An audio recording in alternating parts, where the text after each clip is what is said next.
తమ్మునికి రాదు, ఇబ్బంది అవుతుంది. సో ఎవరు వాళ్ళు భాగాలు చేసుకోరు.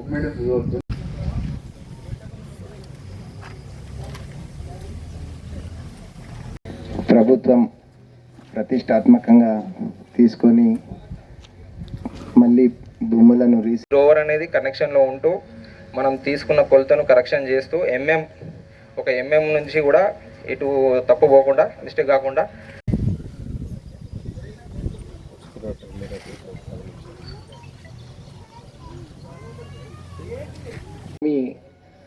సర్వే చేయడం జరుగుతుంది. దాని గురించి క్లుప్తంగా ఏడీ గారు వివరించవలసిందిగా కోరుకుంటున్నాను. రోవర్స్ గురించి మన సర్వేర్ గారు విపులంగా చెప్పారు. ఇప్పుడు ప్రాసెస్ సర్వే ఏ విధంగా చేస్తాం ఏందనేది మీకు విపులంగా చెప్పిన తర్వాత మీకు ఏమన్నా గారు కూడా ఏమేమి చేస్తామనే దాని గురించి అవగాహన కల్పించడానికి ఈ కార్యక్రమానికి అధ్యక్షత వహిస్తున్న సర్పంచ్ గారికి సెలెక్ట్ చేయడం జరిగింది.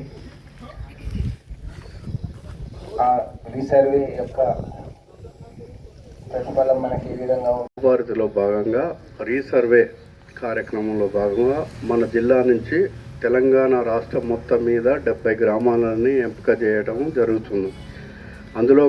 అందులో భాగంగా మన నిజామాబాద్ జిల్లాలో కూడా 70 గ్రామాలు సెలక్షన్ పంపించడం జరిగింది. ఆ సెలక్షన్లో భాగంగా ఈరోజు మనం ఈ కమలాపురం గ్రామంలో ఈ సభ ఏర్పాటు చేసుకుంటున్నాం. సాధారణంగా నిబంధనలు ప్రతిపాదిత సర్వే గ్రామానికి సంబంధించిన విస్తీర్ణము కేఎంఎల్ను పక్క గ్రామాల సరిహద్దుల కేఎంఎల్లను సూచిస్తూ కమిషనర్ గారి అనుమతితో ఏడీ సర్వే అందజేయాలి. అంటే ఇప్పుడు ఫస్ట్ మేము ఏం చేస్తామంటే ఇప్పుడు మీ గ్రామ సభల తర్వాత 61 నోటీసు ఇవ్వడం జరిగింది.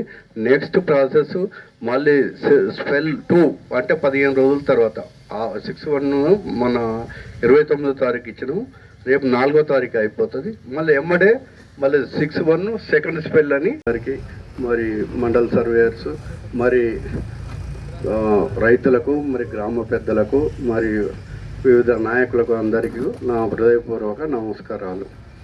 సో ఫస్ట్ మనం ఇప్పుడు ఈ విలేజ్కి రాష్ట్ర ప్రభుత్వం తరఫున 5A గజెట్ 1923 S&B యాక్ట్ ప్రకారంగా మనకు ఒక గజెట్ రాష్ట్ర ప్రభుత్వం విడుదల చేయడం జరిగింది.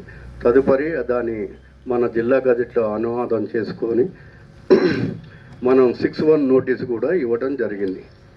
ఆ 61 ప్రకారంగా మనం ఇప్పుడు భూముల రీసర్వే గురించి అవగాహన సదస్సు పెట్టడం. నా యొక్క నమస్కారం. పైలట్ ప్రాజెక్ట్ కింద మన మండలంలో 2 గ్రామాలు సెలెక్ట్ చేయడం జరిగింది. కమలాపూర్, ఆరేపల్లి. అన్ని మండలాలలో 2 గ్రామాలు పైలట్ ప్రాజెక్ట్ కింద సెలెక్ట్ చేసి ఫస్ట్ వాటిని పూర్తిగా రీసర్వే చేసి ఫైనల్ అయిన తర్వాత మిగతా విలేజ్లకు కూడా దీన్ని చేయాలనే ఉద్దేశంతో ప్రభుత్వం దీన్ని చేపట్టడం జరిగింది. ఇక్కడ మనకు 266 మంది రైతులు, అంటే మీ గ్రామస్తులు కాకుండా బయట గ్రామాల నుంచి కొన్న వాళ్ళు కూడా ఉన్నారు. అదేవిధంగా మొత్తం 192 ఎకరాలు. అదేవిధంగా సర్వే ల్యాండ్ రికార్డ్స్ డిపార్ట్మెంట్ నుంచి వచ్చిన పెద్దలందరికీ మరియు అధ్యక్ష పీఠాన్ని అలంకరించిన ఏడీ గారికి మరియు ఎంఆర్ఓ గారికి, గౌరవ పెద్దలందరికీ నా యొక్క నమస్కారాలు. ఈ ప్రభుత్వం చేపట్టిన ఈ ప్రతిష్టాత్మక కార్యక్రమాన్ని మండలంలో మన విలేజ్ ఎన్నుకోవడం చాలా గర్వకారణము. ఎందుకంటే విలేజ్ నుంచి మండల్కి దగ్గర ఉంది. సో ప్రతిదీ కూడా మన విలేజ్కి సార్ వాళ్ళు సహకారం అందించాలని మన విలేజ్ ఎన్నుకున్నందుకు చాలా ధన్యవాదాలు. ఈ కార్యక్రమాన్ని అందరం వినియోగించుకుందాం. మన రైతులందరము సార్ వాళ్ళు ఏ విధంగా మనకు సలహాలు ఇస్తారో దాన్ని మనం తూచ తప్పకుండా అమలు చేద్దాం. Thank you sir. 10 గుంటలు విస్తీర్ణం మొత్తం. దాంట్లో 10 ఎకరాల 39 గుంటలు విలేజ్ సైటు. గవర్నమెంట్ ల్యాండ్ వచ్చి 21 ఎకరాలు ఉంది. తర్వాత శిఖం వచ్చి 19 ఎకరాల 7 గుంటలు ఉంది.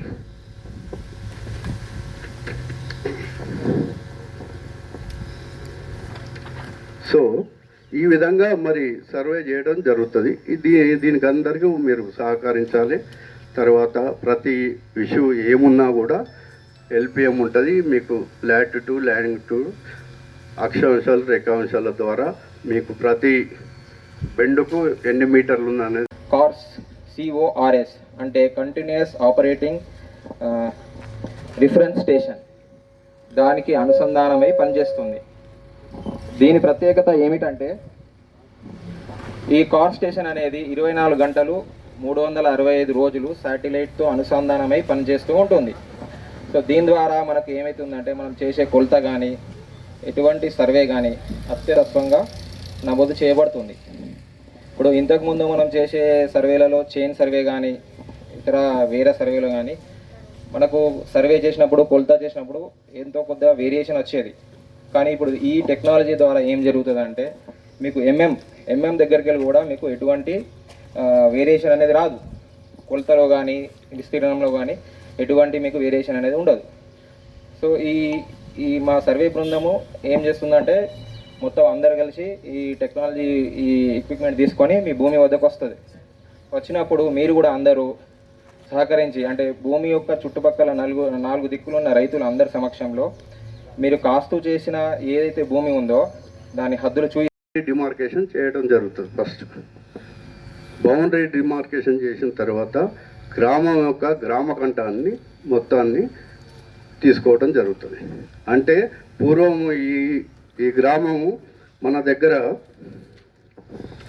ఎంతుంది, విలేజ్ సైటు 10 ఎకరాల 39 అంటే దాదాపు 11 ఎకరాలకు ఉంది.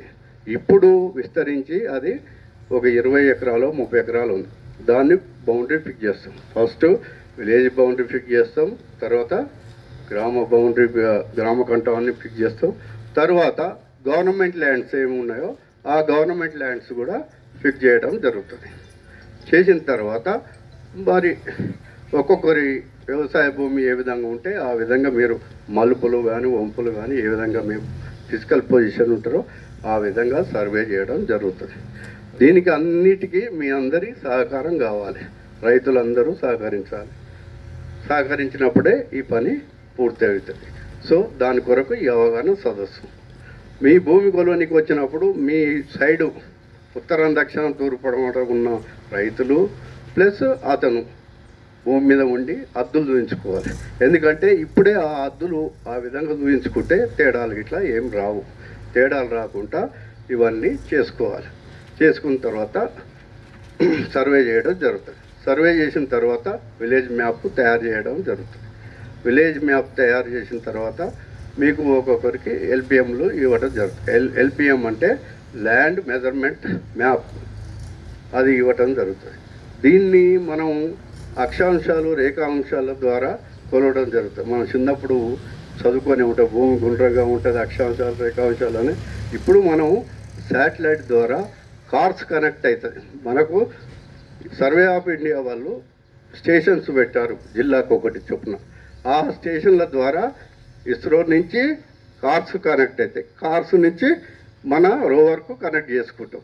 కనెక్ట్ చేసుకొని మొత్తం భూములన్నీ సర్వే చేస్తాం. భూములన్నీ మన ఫిజికల్గా ఏడుందో ఎట్లుందో ఆ విధంగా మీకు మ్యాప్ తయారు చేసి ఇవ్వడం జరుగుతుంది. సో మరి కమలాపూర్ విలేజ్లో మొత్తం